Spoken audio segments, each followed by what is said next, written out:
And we are in the middle of extremely hot weather outside as the heat wave continues. Yeah, let's get to Chief Meteorologist Keith Gibson. Dangerously hot, and it's just going to continue. Keith. Yeah, today is day 4. We have the rest of the week and the weekend. By this time next week, we'll probably bring things down just a little bit, but you know, the big problem we have now is that we just can't cool down at night, and our morning lows, real quick, I just want to show you this. Extremely warm stuff. Indianapolis was only 77 this morning. Also in Muncie, Terre Haute, 76. So when we can't cool down to comfortable levels at night, we will have a problem during the course of the afternoon. Of course, we flared back up well into the 90s and triple digits as far as the heat index this afternoon.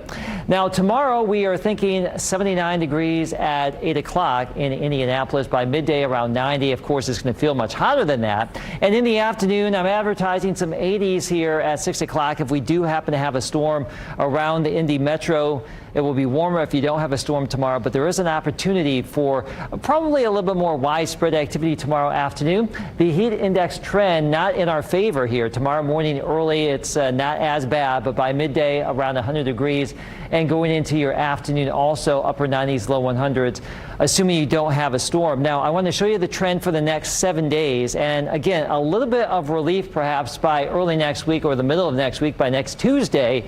But between now and then, many of us will have that heat index around 100 degrees plus or minus going forward.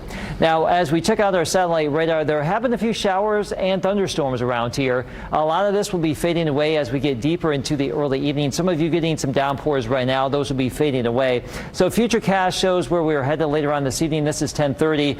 The better bet for some longer lasting activity will be across northern Indiana into lower Michigan later on this evening, tonight, tomorrow morning. We're in the 70s, very muggy as we start out midday around 90 degrees. And going into your afternoon, I want to pause this here at about 4 o'clock. And notice how we will be trending towards some additional showers and storms, especially across the northern areas. Likely less activity farther south. And we'll just see how things go. But some of you, much like today, will get a downpour, some thunder and lightning. If you happen to see that, it's going to be a little bit cooler for a brief spell. As we get into Thursday morning, we start out in the 70s, and again, getting back into the low 90s with high heat in the afternoon. So that's where we're headed for the next couple of days here. Rainfall is going to be sporadic. Some of you will get soaked. Many of us will likely miss out. That is just the nature of the beast. And there could be a few isolated wind gusts here later on tonight into tomorrow, the next few days. That could be on the stronger side, maybe gusting, let's just say, over 40 miles per hour. But severe weather not really expected. We'll take any rain we can get. Low 90s through the weekend, spotty storm chances, 70s for lows. Not as bad by the middle of next week.